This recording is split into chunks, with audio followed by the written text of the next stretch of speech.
நமது கலாச்சாரம், நமது பண்பாடு எப்போதும் நம்முடன் நீடித்து இருக்கும். சப்ஸ்கிரைப் திலக்.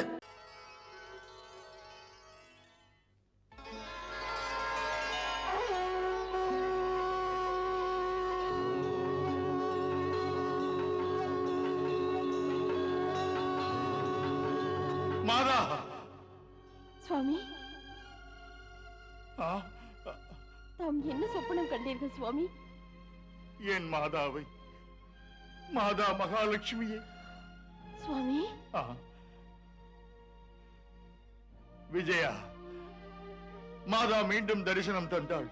மாதா மீண்டும் தரிசனம் தந்தாள். தாம் மிக்க பாக்கியசாலி சுவாமி.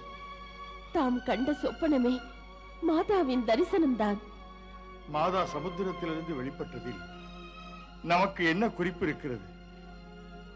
இந்த சொப்பனத்திற்கு என்ன பொருள் விஜயா? தெரியவில்லையா சுவாமி? மாதா மகாலட்சுமிக்கு தங்கள் மீது அன்பு பிறந்திருக்கிறது. மாதா மனது இறங்கினாள். அடியார்களின் நினைவு அன்னைக்கு வந்தது. மாதா அன்பின், அருளின், கருணையின் வடிவம் என்பார்கள். விஜயா, மாதா மகாலட்சுமி சமுத்திரத்திலிருந்து வெளிப்பட்டு வந்தார். அந்த குறிப்பை வைத்து பார்த்தார். மாதா மகாலட்சுமி மறைமுகமாக சொல்கிறாள், எப்படி என் அன்னை சமுத்திரத்திலிருந்து வெளிப்பட்டாளோ அதை போலவே உன் கர்ப்பத்திலிருந்து வெளிப்படுவாள். இல்லை இல்லை இல்லை சுவாமி, இல்லை இல்லை. மாதா, மாதா, என் தாயை அவ்வாறு நடக்க கூடுமா? மாதா மகாலட்சுமி இவளுக்கு இவளுக்கு குழந்தையாக பிறந்து வருவாளா? அந்த அளவுக்கு அதிர்ஷ்டம் செய்திருக்கிறேனா மாதா? அந்த அளவுக்கு அதிர்ஷ்டம் செய்திருக்கிறேனா? இந்த எண்ணம் தான் இனிப்பானது. எண்ணி விட்டால் நடக்குமா? மாதா மகாமாயா மகாலட்சுமி, இந்த பேதையின் ஆசை வெறும் கற்பனை தானா? பேச தெரியாத ஊமையின் கவிதையா?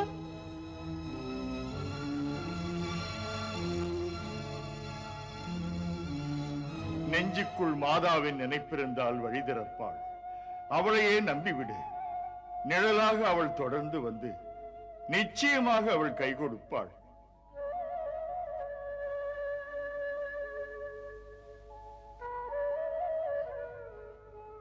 தாயே, என் மாதா, உன்னை ஒருவர் நம்பிவிட்டார்.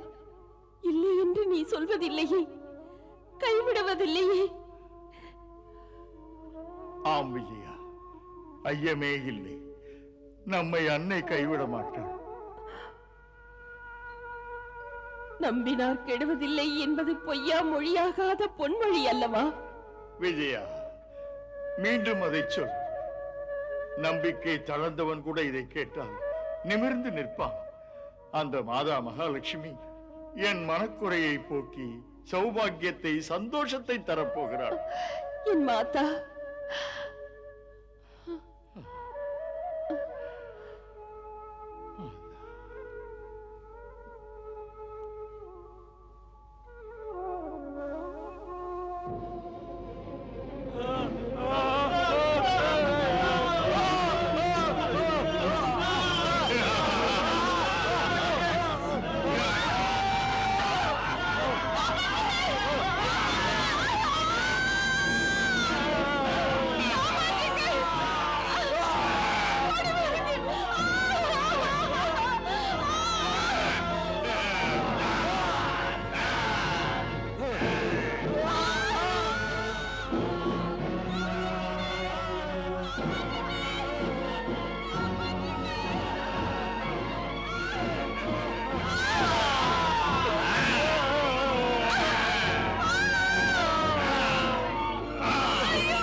பிரபு, என்ன அநியாயம்!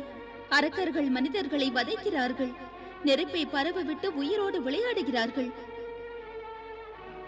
சாது ஜனங்கள், ரிஷி முனிகள், அபலைகள் தப்பிக்க வழி தெரியாது மடிக்கின்றார்கள். பயங்கர ராட்சசர்கள் கொடுமை செய்து தர்மம், நீதி, பக்தி, ஆராதனை, தவம், பண்பு வழிகள், தூய வேள்வைகளை இரக்கமின்றி கெடுக்கிறார்கள். தர்மத்தை கெடுப்பவன் இன்று வாழ்கிறான், தர்மத்துக்காக வாழ்பவன் இன்று மடிகிறான் பிரபு. ஆம் பகவதி மகாலட்சுமி, இந்த மோதல்கள் அடங்கி முடிய காத்திருக்கிறது. இன்று பூமியிலே நிலவி வரும் தீவிர வேகங்கள், தீவிரவாதங்கள் அடிய, கொக்கரிக்கும் அக்கிரமக்காரர்கள் அத்தனை பேரும் அடங்க, அன்பே லக்ஷ்மி மனித குலத்தில் அவதரி. எந்த ஒரு நோக்கத்துக்காக உன் மனம் கருணை வழங்க நினைக்கிறதோ அந்த நோக்கத்தை பூர்த்தி செய். ஏ மகாமாயா மகாலட்சுமி, திருப்பங்கள் உண்டாகும் நேரம் இது. அன்பே உன் பூரண சக்தியை காட்ட தரணியின் மீது அவதாரம் செய். புறப்படு. உன் பேராற்றல் அனைத்துடனும் நீ புனையும் யோகமாயா வடிவத்தோடு சமுத்திரராஜனின் விருப்பத்தை நிறைவேற்றி வைக்க ராஜா ரத்னாகர் விஜயாவின் திருமகளாக அவதாரம் எடு. அவ்வாறே பிரபு, முடிக்க வேண்டிய நாடகத்தை முடித்துவிட்டு வருகிறேன். தேவி, இந்த அவதாரம் அன்பே உன் வைஷ்ணவி அவதாரமாகும். நீ புனையும் வைஷ்ணவி அவதாரம் யுக யுகங்கள் கடந்து பூமியில் உள்ளவர்க்கு நோய்கள், நொடிகள், துயரங்கள், தொல்லைகள் எல்லாவற்றையும் நீக்கி அவர்களுக்கு உடல் நலன், ஆற்றல், சுகங்கள், இன்பமெல்லாம் தர காத்திருக்கிறது. இதில் சந்தேகமே இல்லை.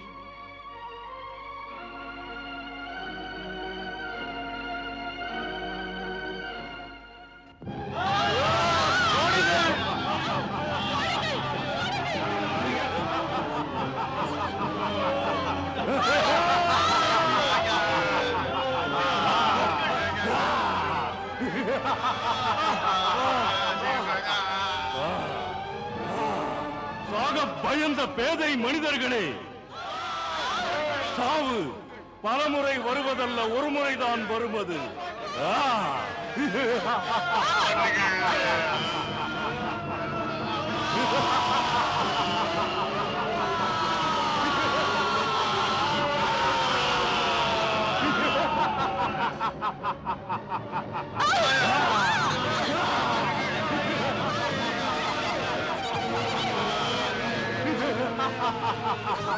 அட மானிடரே, உயிருக்கு பயந்து இப்படி நீங்கள் ஓடுகிறீர்களே, ஓடி போனால் சாவு வராதா?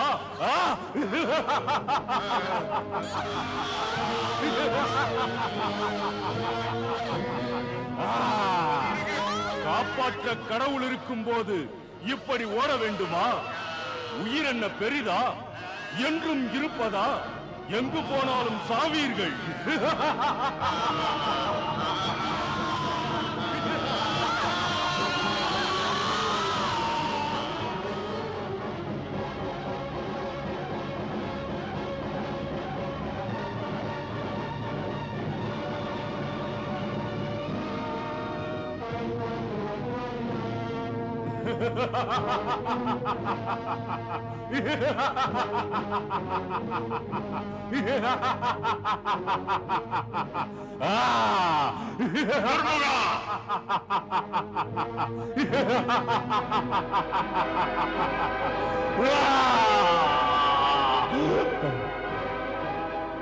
ரத்னாகரா, கேள், உன்னை நான் உயிரோடு விடமாட்டேன்.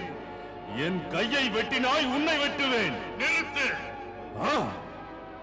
பிழைத்து போவதற்கு உனக்கு ஒரு வாய்ப்பு அளிக்கிறேன். இப்போதே என் நாட்டு எல்லையை விட்டு நீ போய்விட்டாயானால் கொல்லாமல் உன்னை நான் போக விடுவேன். அற்பனே, உன்னை கொண்டு போக வந்திருக்கிறேன். கொண்டு போய் உன்னை கொல்லப் போகிறேன். துர்முகா,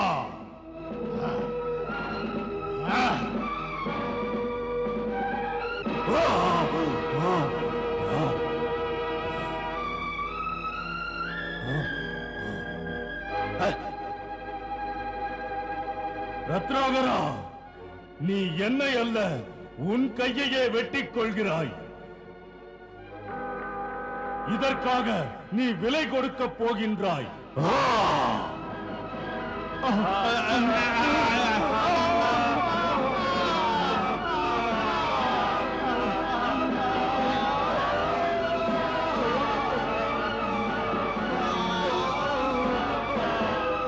துர்முகா,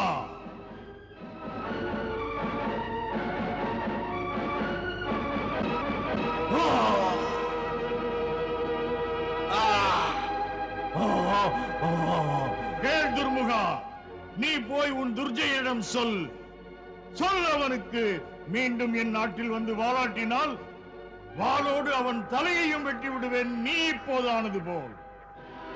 அரக்கர் வேந்தே, அரக்கர் வேந்தே, அரக்கர் வேந்தே, அரக்கர் வேந்தே, அரக்கர் வேந்தே, அரக்கர் வேந்தே, அரக்கர் வேந்தே, அரக்கர் வேந்தே. துர்முகா,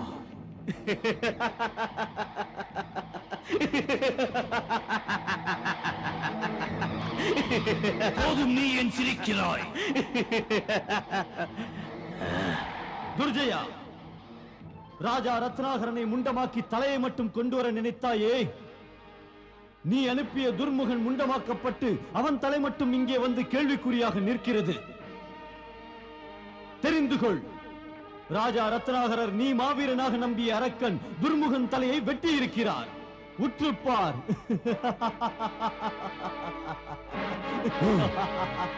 துர்ஜயா, உனக்கு முன்பே எச்சரிக்கை விடுத்தேன். மற்றவன் பேச்சை அலட்சியப்படுத்தி மன்றத்திலேயே அவமானப்படுகிறார். மூடு உன்னுடைய வாயை. மன்னவன் சொல்கிறேன், மூடு உன் வாயை. என் வாயை மூட வைக்கலாம் துர்ஜயா, பட்ட அவமானத்தை மூடி மறைக்க முடியாது. ராஜா ரத்னாகரர் நெருப்பை போன்றவர், உன்னை சுடாமல் விடவே மாட்டார். நீ எள்ளி நகையாடிய பகைவன் தூசு போல் துடைத்து எரியும் குப்பை அல்ல, ஆற்றல் நிறைந்த அரசன்.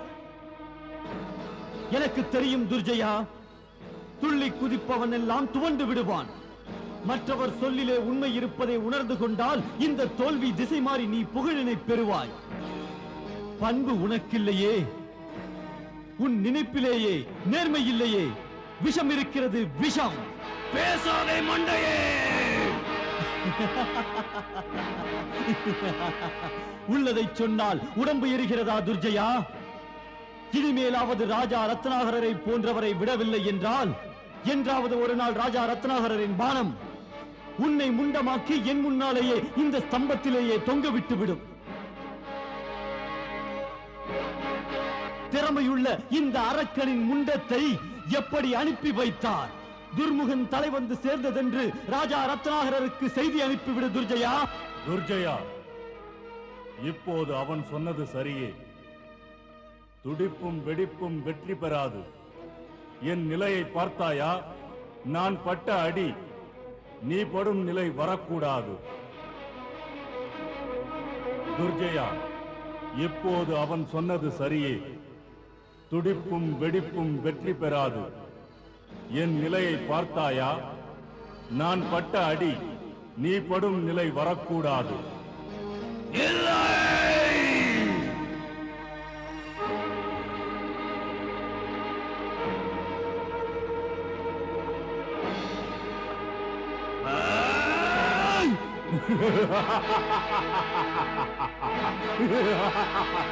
துர்ஜயா, வெட்டிய தலையை வெட்டி எறிய நீ எதற்கு? பொம்மை அல்ல இது, உன் இஷ்டப்படி எடுத்து உடைக்க.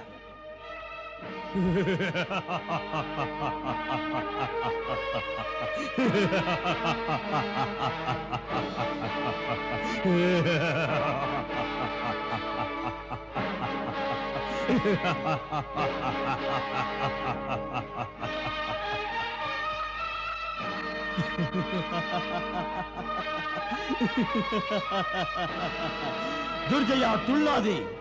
தலைகள் சிரிக்கின்றன. உன்னால் தாங்க முடியுமா? இல்லை.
ஆதிபுருஷா வணக்கம்.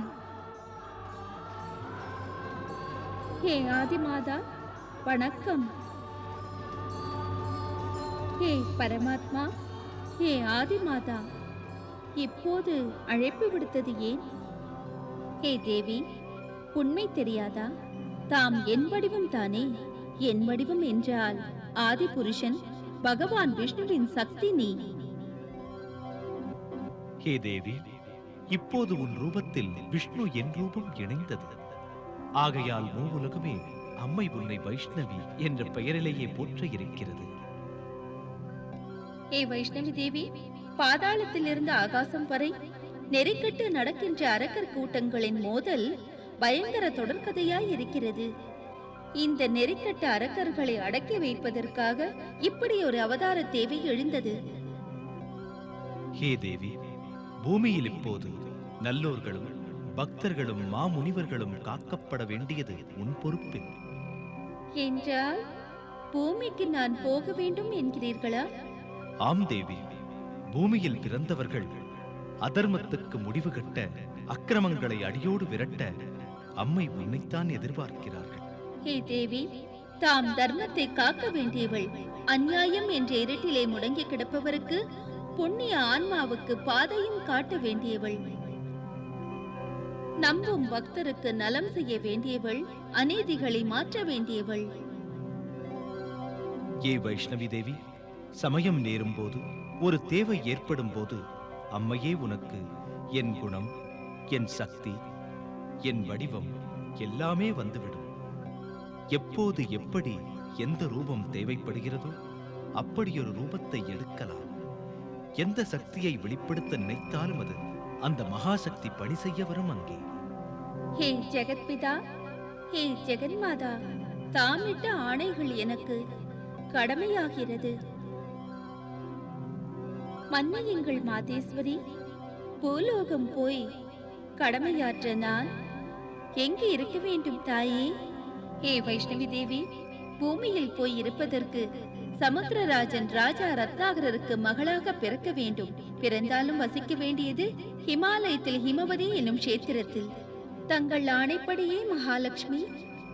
ஹே வைஷ்ணவி தேவி, இன்னும் என் ஒரு வேண்டுகோளை நிறைவேற்ற வேண்டும். பிரபு, என்னவென்று சொல்லுங்கள், அப்படியே செய்கிறேன்.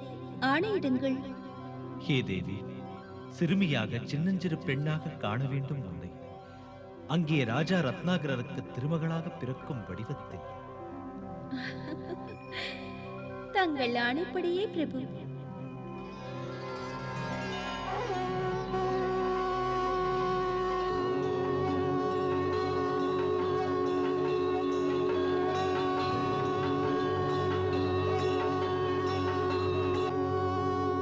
ஹே வைஷ்ணவி தேவி, ராஜா ரத்னாகரர் இப்படி ஒரு வடிவத்தில் உன்னை பார்த்து கழிக்க, சமுத்திரம் கடைந்த போதில் இருந்து இப்படி நீ வெளிப்படுவதற்கு இப்போது வரை பெரும் தவத்தினை ஒரு எதிர்பார்ப்போடு செய்கின்றார்.